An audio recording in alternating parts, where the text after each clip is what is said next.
Assalamualaikum students, welcome to Funds Academy. अब असां पंहिंजो टॉपिक्स कंटिन्यू था कयूं पिया. मोशन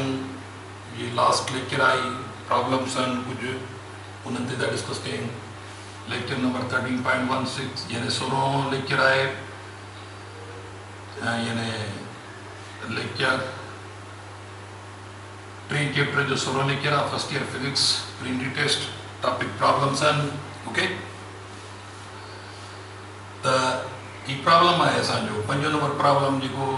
शॉर्ट प्रॉब्लम आहे, अचण जहिड़ो आहे. हेलीकॉप्टर वेज. ॾिसो हिन में छा थो थिए पियो. हिकिड़ो हेलीकॉप्टर आहे, ही फर्स्ट जो हेलीकॉप्टर आहे, इन जो वज़न जेको आहे mg w mg ज़ाहिर कयो या इहो 3920 न्यूटन आहे. 3920 न्यूटन इहो जेको आहे सो असांजो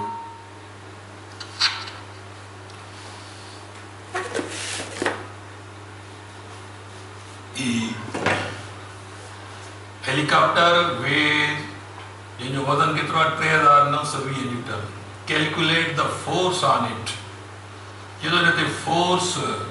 मालूम कयो. If it is ascending at a rate of, ascending माना मथे वञणो, जेकॾहिं इहो मथे वञी रहियो आहे केतिरे रेट सां, ascending at a rate of 2 meter per second square. Acceleration मिले 2 मीटर पर सेकेंड स्क्वायर माना एक्सेलरेशन सां मथे वञे, जीअं पोइ तीअं फास्ट थी रहियो आहे मथे. वरी चए थो ॿियो फोर्स लो, what will be force on helicopter. Helicopter ते वरी फोर्स केतिरो थींदो. If it is moving up with constant speed of 4 meter per second, जेकॾहिं स्पीड 4 मीटर पर सेकेंड आहे,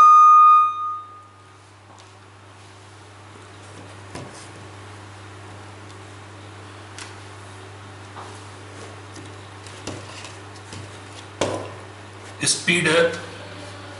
जेकॾहिं 4 मीटर पर सेकेंड आहे त पोइ फोर्स केतिरो आहे. ऐं जेकॾहिं एक्सेलरेशन जेका आहे, एक्सेलरेशन जेकॾहिं 2 मीटर पर सेकेंड स्क्वायर आहे. ॾिसो हाणे पहिरें पोर्शन में छा थो थिए पियो, जो हेलीकॉप्टर अनबैलेंस आहे, एक्सेलरेशन सां मथे वञी रहियो आहे 2 मीटर पर सेकेंड स्क्वायर सां. ज़ाहिर आहे हिकिड़ो फोर्स वेट वारो आहे, ॿियो फोर्स मथे खणी वञे. ताणी हेठियों ज़ोर ऐं मथियों ज़ोर ॿई डिफरेंस कबा. ॾिसो बॉडी अनबैलेंस कंडीशन आहे. एक्सेलरेशन आहे माना न्यूटन जो लॉ इस्तेमालु थींदो. सिंस पाणे ख़बर आहे F is equal to ma. हाणे इन हेलीकॉप्टर जी जेका वज़न आहे, उहो वज़न केतिरो आहे, वेट आहे यानी mg आहे, उहा केतिरी आहे 3920 न्यूटन. ज़ाहिर आहे एक्सेलरेशन त आहे 2 मीटर पर सेकेंड स्क्वायर. हाणे ॾिसो ये तो टोटल फोर्स यानी टोटल फोर्स हेलीकॉप्टर ते केतिरो है F डैश. हाणे मथे फोर्स जेको आहे, ॾिसो ये अनबैलेंस फोर्स आहे. मथियों फोर्स ऐं हेठियों फोर्स इहो ॿई पाण में यानी बॉडी मथे थी वञे, हुन करे मथियों फोर्स वधीक आहे. टोटल फोर्स केतिरो आहे, हेठियों फोर्स वेट वारो आहे mg. हाणे इहो जेको डिफरेंस आहे, इहो नेट फोर्स आहे, अनबैलेंस फोर्स आहे. इहो हेलीकॉप्टर जे मास में छा पैदा करे रहियो आहे, एक्सेलरेशन. पर असांखे खपे ई मथियों force. F dash is equal बाबा mg प्लस ma. त F dash is equal to mg 3920 newton आहे. प्लस जेकॾहिं असां हेलीकॉप्टर जो मास कोन्हे, पर ख़बर आहे तव्हांखे मास इज इक्वल टू यानी ख़बर आहे असांखे त W is equal to mg, त m is equal to w upon g. Okay, त हिते w upon g लिखंदासीं ऐं इनटू एक्सेलरेशन जेका आहे सा या 2 मीटर पर सेकेंड आहे. त m खे रिप्लेस करे w upon g लिखंदासीं. त f dash is equal to 3920 plus 3920 upon 9.8 into 2. हाणे ही तव्हां हल कंदो बाबा, that is equal to 3920 plus ही थींदो वञे तव्हांजो 400 इंटू 2. ई डिवाइड करो 400 थींदो त F dash is equal to 3920 ऐं प्लस 800 त टोटल तव्हांजो जवाब जेको वञी पवंदो इहो यादि रखे छॾियो 4720 न्यूटन 4720 न्यूटन जेको आहे हेलीकॉप्टर जेको मथे वञी रहियो आहे टोटल ज़ोर हुन ते 4720 न्यूटन आहे टोटल ज़ोर हुन ते इहो यादि रखे छॾियो हाणे इहे प्रॉब्लम्स अहिड़े तरह सां पर जेकॾहिं उहो हेलीकॉप्टर में जेकॾहिं फ़र्ज़ु कयो एक्सेलरेशन न आहे कांस्टेंट मोशन सां या हेलीकॉप्टर हिते ई बीहंदो रहे एयर में तॾहिं बि संदसि वज़न जेतिरो ज़ोर हूंदो जेकॾहिं कांस्टेंट मोशन सां थो मथे वञे माना इक्विलिब्रियम कंडीशन आहे त पोइ यादि रखी छॾियो त हेठियों ज़ोर ऐं मथियों ज़ोर ॿई पाण में बराबरि आहिनि त ॿियो जेको तव्हांजो आंसर हूंदो जेकॾहिं ॾिसो तव्हांखे ॾिनोदसि त हेलीकॉप्टर जंहिंजो वज़न 3920 calculate the force on it उन ते फोर्स केतिरो आहे if it is ascending at a rate of यानी पहिरियां पुछे थो ज़ोर केतिरो आहे जेकॾहिं एक्सेलरेशन में अथसि वरी ज़ोर थो पुछे what will be force on helicopter if it is moving up with constant speed हाणे कांस्टेंट स्पीड आहे 4 मीटर पर सेकंड भली 12 मीटर ॾे 100 मीटर ॾे पर कांस्टेंट लफ़्ज़ इस्तेमालु करे त माना पोइ इक्विलिब्रियम कंडीशन आहे पोइ जेकॾहिं का शइ तव्हां फ़र्ज़ु कयो हीअ मूं वटि हिकिड़ो ब्लॉक आहे इहो जेकॾहिं तव्हां बाबा हिते होल्ड कयो बीठा आहियो त हिन ते होल्डिंग फोर्स केतिरो आहे जेतिरो हिन ते जेतिरो हिन जो वज़न आहे पर जेकॾहिं हीअ पार्टी मथे थी वञे कांस्टेंट मोशन सां तॾहिं बि मथियों ज़ोर ऐं हेठियों ज़ोर तॾहिं बराबरि आहिनि त हेलीकॉप्टर जेकॾहिं कांस्टेंट मोशन सां पोइ भली केतिरो बि हीअ तव्हांखे भुलाइण ख़ातिर कई आहे कांस्टेंट स्पीड चवे त पोइ एक्सेलरेशन ख़तमु आहे माना एक्सेलरेशन ज़ीरो आहे हाणे एक्सेलरेशन ज़ीरो आहे त जेका बॉडी बग़ैर एक्सेलरेशन जे मथे वञी रही आहे उन ते मथे खणी वञण वारो ज़ोर हेठिएं ज़ोर जे बराबरि थींदो आहे ज़हन में रखो त ॿियो पोर्शन जेको आहे त हाणे चए थो त वरी फोर्स केतिरो आहे जेकॾहिं बॉडी मथे कांस्टेंट स्पीड सां हुनखे डब्ल्यू एफ डबल डे सां ज़ाहिर था कयूं माइनस मथियों ज़ोर हेठियों ज़ोर इहो जेको अनबैलेंस फोर्स जेको आहे उहो हीअ आहे अनबैलेंस फोर्स इहो हिन हेलीकॉप्टर जे मास में एक्सेलरेशन थो पैदा करे हाणे एफ डबल डैश ही परते हलियो वेंदो M G is equal to M G plus M हाणे एक्सेलरेशन न आहे ई कान्हे एक्सेलरेशन जे पारां मां छा लिखंदुसि ज़ीरो लिखंदुसि छाकाणि कांस्टेंट स्पीड आहे माना एक्सेलरेशन न आहे त पोइ हाणे फोर्स जेको मथे खणी वञण वारो आहे जेकॾहिं कांस्टेंट स्पीड आहे उहा स्पीड हुन वैल्यू ॾिनो आहे जेको असांखे हिते कैलकुलेशन में ज़रूरत ई कान्हे का हाणे वेट केतिरी आहे 3920 प्लस ज़ीरो त हाणे ॾिसो त जेकॾहिं कांस्टेंट मोशन आहे त हेलीकॉप्टर ते ज़ोर केतिरो आहे मथे खणी वञण वारो उहो 3920 न्यूटन इहो ज़हन में रखी छॾियो इहो हिकिड़ो स्पेशल वैल्यू आहिनि त जेकॾहिं एक्सेलरेशन आहे त पोइ टोटल फोर्स केतिरो आहे उहो सघंदो 4720 न्यूटन पर जेकॾहिं एक्सेलरेशन न आहे त पोइ बैलेंस कंडीशन आहे मथियों ज़ोर ऐं हेठियों ज़ोर साई ॻाल्हि हूंदी आहे जेका शइ माना अगेंस्ट ग्रेविटी मथे वञी रही आहे पर कांस्टेंट मोशन सां त पोइ अपलिफ्टिंग फोर्स ओतिरो ई आहे जेतिरो हुनजो वज़न आहे 3920 न्यूटन जवाबु आहे जेको हुनजो वज़न आहे ओतिरो ई फोर्स थियो पर जेकॾहिं हिते हेलीकॉप्टर बीहे थो जेकॾहिं एयर में बीह थो रहे हेलीकॉप्टर बीहंदो आहे तॾहिं बि ज़ोर हुन ते यादि रखे छॾियो त 3920 न्यूटन फोर्स आहे इहो बीहारण वारो ज़ोर बि एतिरो अथसि जेकॾहिं मथे थी वञे कांस्टेंट मोशन सां तॾहिं बि फोर्स वेट जेतिरो ई थींदो इहो ज़हन में रखिजो ओके हुन खां पोइ नेक्स्ट प्रॉब्लम ते अचूं था पिया फ़र्ज़ु कयो नेक्स्ट प्रॉब्लम आहे असांजो 100 gram bullet is fired from 10 kilogram gun हाणे law of conservation of momentum जो बाबा प्रॉब्लम आहे ही हिकिड़ी गन आहे ही फ़र्ज़ु कयो गन आहे इन मां हिकिड़ी बुलेट फायर थी थिए पई इन बुलेट फायर थी थिए हाणे बुलेट जो मास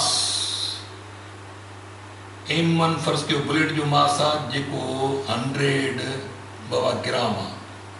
100 ग्राम माना 0.1 किलोग्राम आधार सां डिवाइड कंदो 0.1 किलोग्राम ही M2 गन जो मास आहे जेको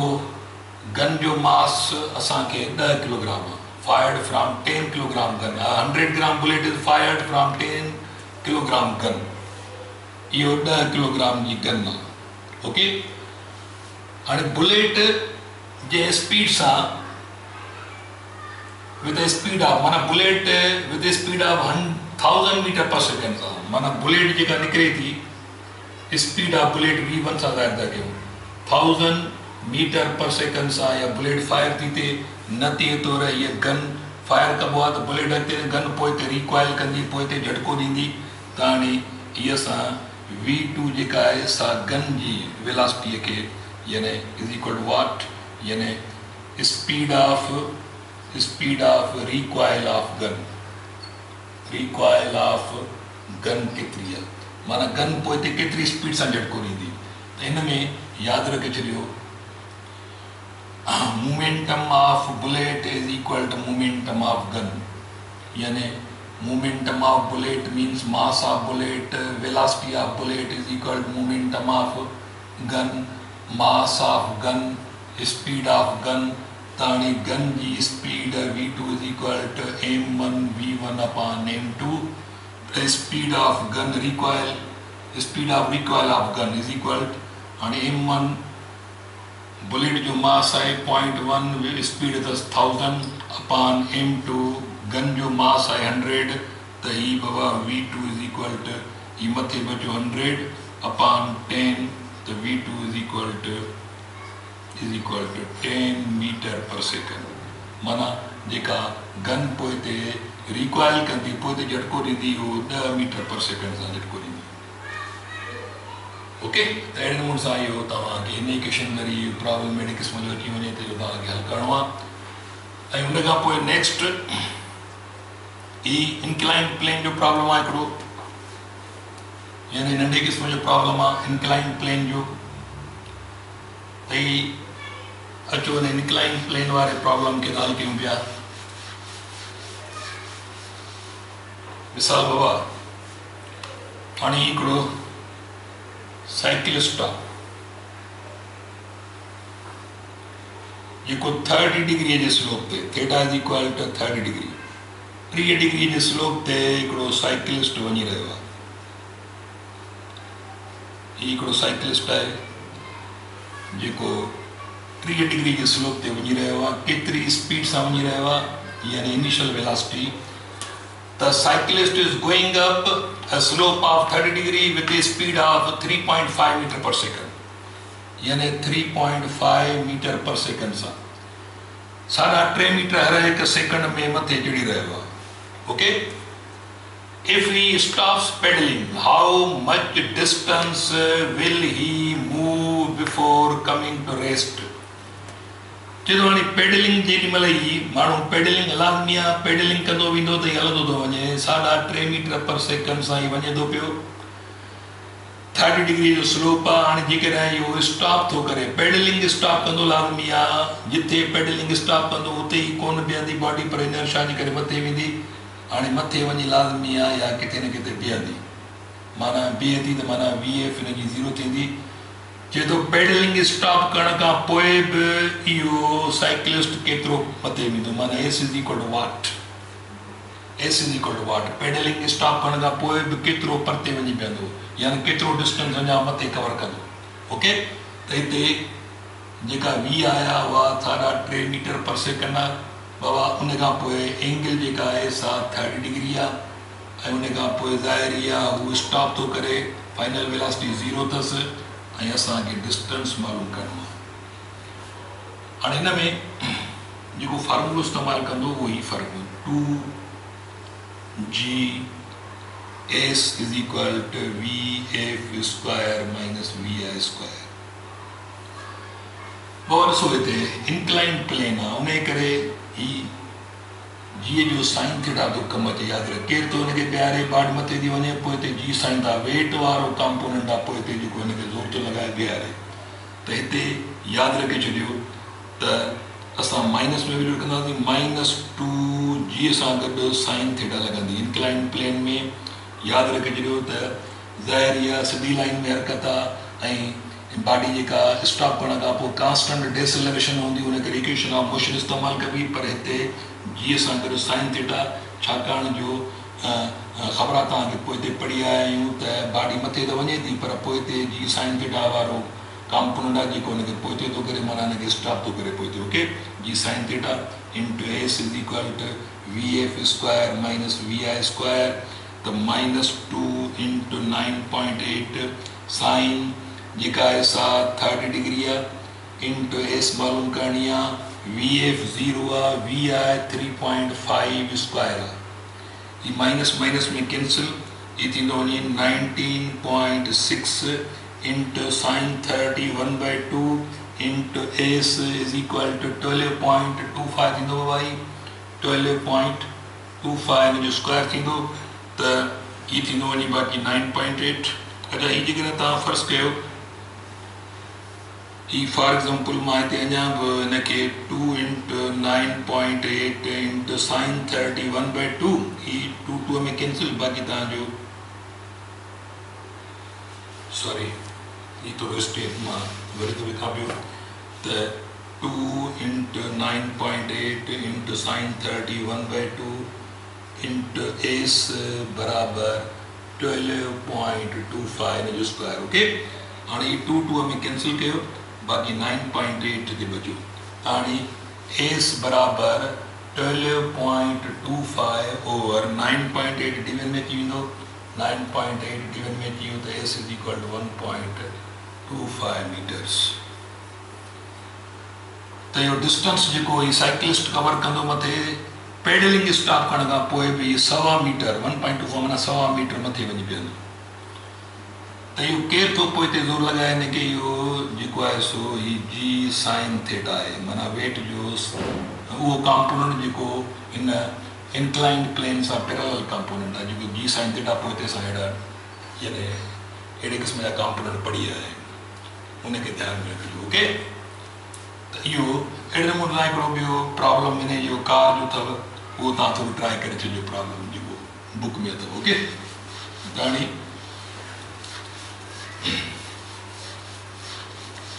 next that is equal problem है 3.7 the truck starts from rest at the top of slope अनेको slope आ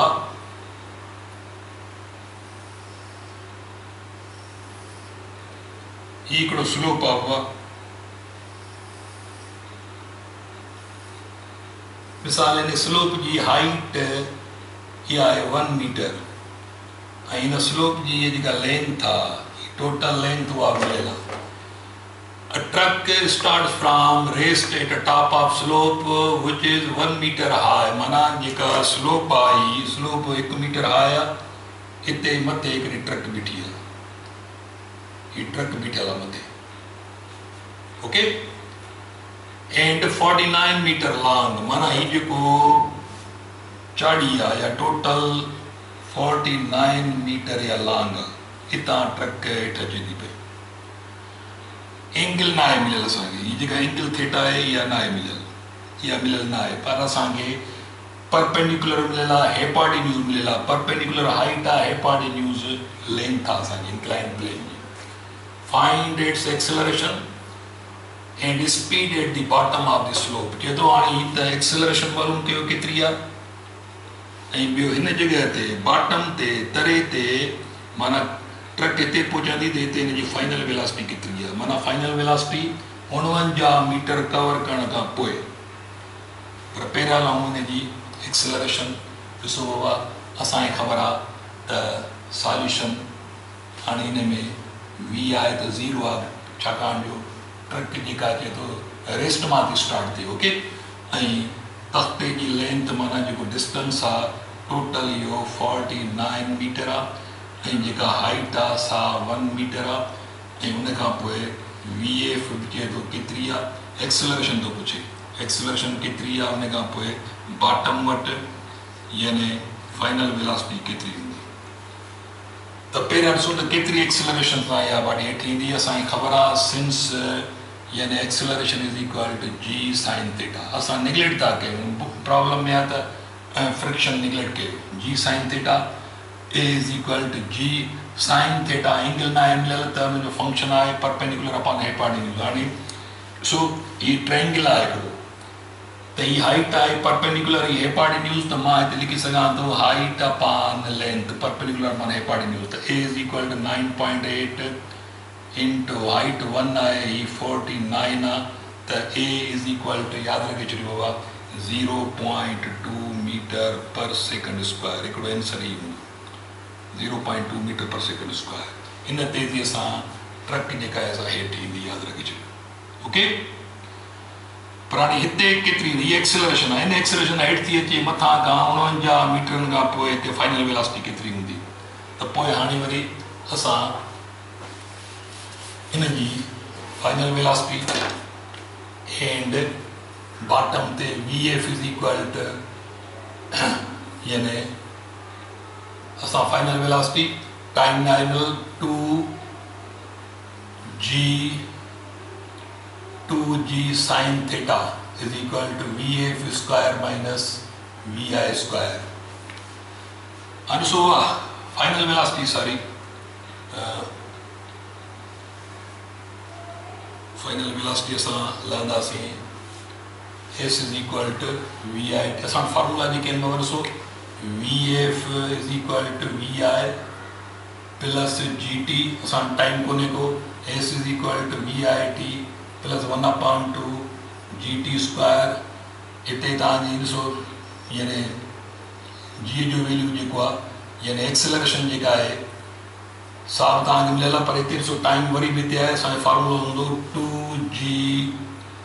S is equal to VF square minus VI square. असां ही फार्मूलो वञी इस्तेमालु कंदासीं इहो यादि रखिजो। त हाणे इन फार्मूला खे इस्तेमालु था कयूं ॾिसो त हिते स्पीड केतिरी हूंदी फाइनल स्पीड माना फाइनल वेलोसिटी त 2g साइन थीटा छाकाणि जो असांखे जी सां गॾु साइन थीटा हणणी आहे is equal 2gs is equal to VF square minus VI square और 2 इंटू 9.8 साइन माना perpendicular upon hypotenuse perpendicular upon hypotenuse आहे 49 परपेंडिकुलर 1 मीटर आहे into S 49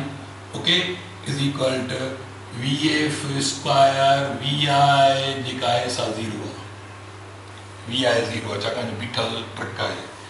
इनखे तव्हां कैलकुलेट कंदो त सिंपल अरेंजमेंट आहे बाबा कैलकुलेट कंदो ॾिसो त ही वैल्यू हिन में कम थी वियो बाक़ी 19.6 is equal to VF square the VF square is equal to under root 19.6 इहो वैल्यू तव्हांजो वञी बीहंदो बाबा ओवरऑल 4.4 माना VF is equal to 4.4 metre पर सेकंड। त ट्रक जेका हेठि ईंदी सा केतिरी हिते हिन जी रफ़्तार केतिरी बीहंदी उहा 4.4 मीटर पर सेकंड हिन रफ़्तार सां ट्रक हेठि जी बीहंदी ओके। त इहे प्रॉब्लम्स अचनि त हिननि ते तव्हां होल्ड कजो असां पंहिंजे रिक्वायरमेंट मुताबिक़ इहे प्रॉब्लम हिते पूरा थिया वधीक प्रॉब्लम्स थिया सेंटूस वग़ैरह इहो तव्हांजी कुझु प्रैक्टिस थियल बि आहे हाणे एतिरो टाइम न आहे असांखे जो असां इहे 40 प्रॉब्लम बि कयूं वधीक तव्हां ते डिपेंड थो करे पियो इहा तव्हां महिनत कयो असां वरी नए चैप्टर सां यानी तव्हांजा ईंदासीं इनशाला चैप्टर नंबर असां 4 खणंदासीं 2 डायमेंशनल मोशन तेसि ताईं पंहिंजो ख्यालु कजो अल्लाह हाफ़िज़।